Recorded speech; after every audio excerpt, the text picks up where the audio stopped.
How's everybody? So we kind of have a special review today because I'm talking about RRR finally on the channel. Since we are getting really close to the very end of 2022, I'm slowly going through the rest of my list of the films that I have not seen so far this year and making sure I do see them before I make my best of the year list, which is coming very soon. And one of the biggest blind spots of that list that I have not seen yet until just recently was RRR. I have heard so much great positive buzz from all of my friends that have seen this film in the last several months and that I need to watch it. So now that we are towards the end of the year, my schedule's pretty free, so I checked it out because it is on Netflix after all, and I had to see if it lived up to all of this hype that I've been hearing for so long now. RRR tells the fictitious story about two legendary revolutionaries and their journey away from home before they started fighting for their country in the 1920s. Kind of a somewhat vague plot synopsis of the film in case you want to go into this like myself, not knowing the wild ride you're in store for when you do turn on the film. RRR genuinely was an experience I very rarely ever get anymore when it comes to watching films these days.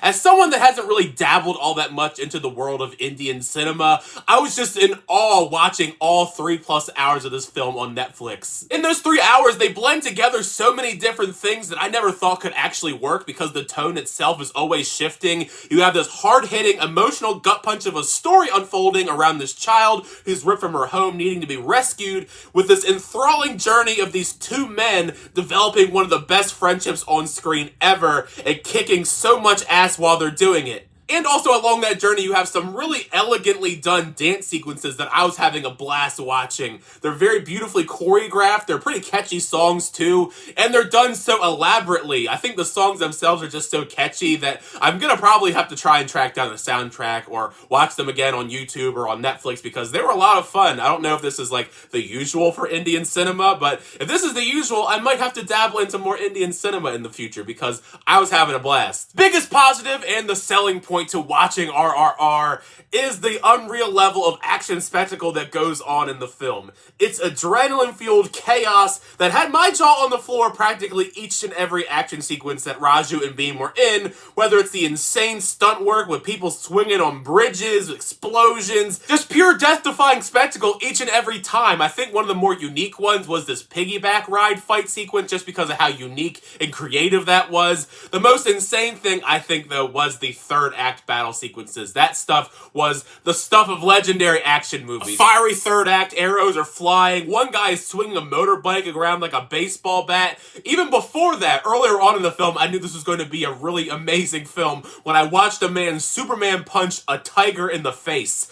I don't see that in any action movie that's going on in America these days, so that alone sold me on RRR as one of the best films, action sequence-wise, in 2022. Even if all the action alone makes RRR a pretty great film, what really elevates this to me personally is the character work. I found myself really liking pretty much all of the main characters, especially the two leads, Raju and Beam. As the film progressed and we see more and more of this friendship blossoming, I found a lot of their interactions to be pretty endearing and adding many different layers to the story unfolding going on in this journey together. You know, they're fighting together, they're dancing together. I was so invested the more we learned about their characters, and when we get to a certain point in the film where Raju and Beam are kind of at an impasse, a disagreement, if you will, without going into too many details because of spoilers, I was genuinely torn up about it because I love their friendship so much and I didn't want to see anything get in the way of that friendship at all. Even with that very long runtime, it is running over 3 hours long, I found myself pretty much invested the entire time. I mean, I've had a lot of 3-hour-long movies lately between Avatar, Babylon.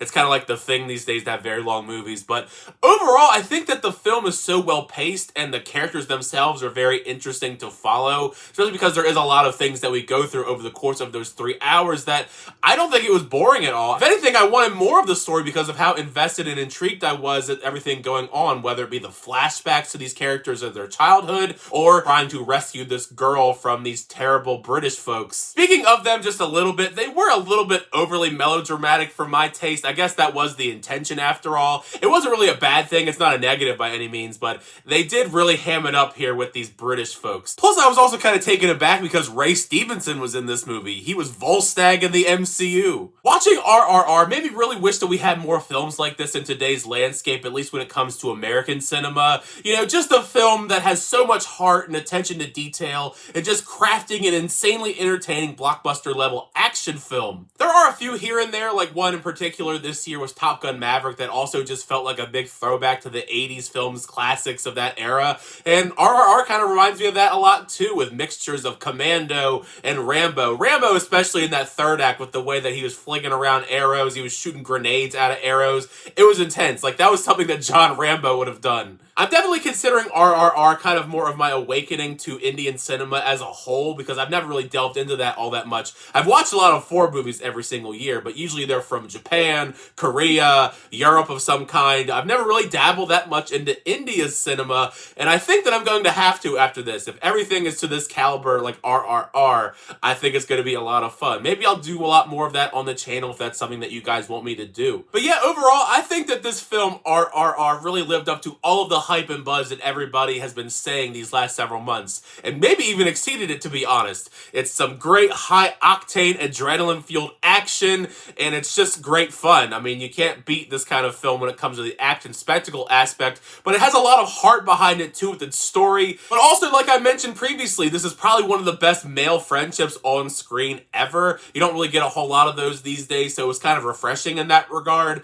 But RRR is on Netflix if you haven't had a chance to check it out yet. For some reason, I feel like I'm kind of one of the last ones on the train to talk about RRR. However, if you have seen the film, make sure you share all your thoughts down below. What did you think of the film RRR? Did you like the film? Was your mind blown watching it, much like mine is after watching? And also, if you have any recommendations for Indian cinema, I would also love to hear those down below as well, because I am very new to this Indian cinema, and I want some more recommendations, especially if they're as awesome as RRR. I'm sure there are other great films to this caliber, you know, in some regard, right? Either way, thank you guys so much for the reviews. I always do appreciate it. Make sure you leave a like on the video and also subscribe to the channel so you're always updated with reviews, reactions, unboxings, and more. Next time, I'll see you guys later.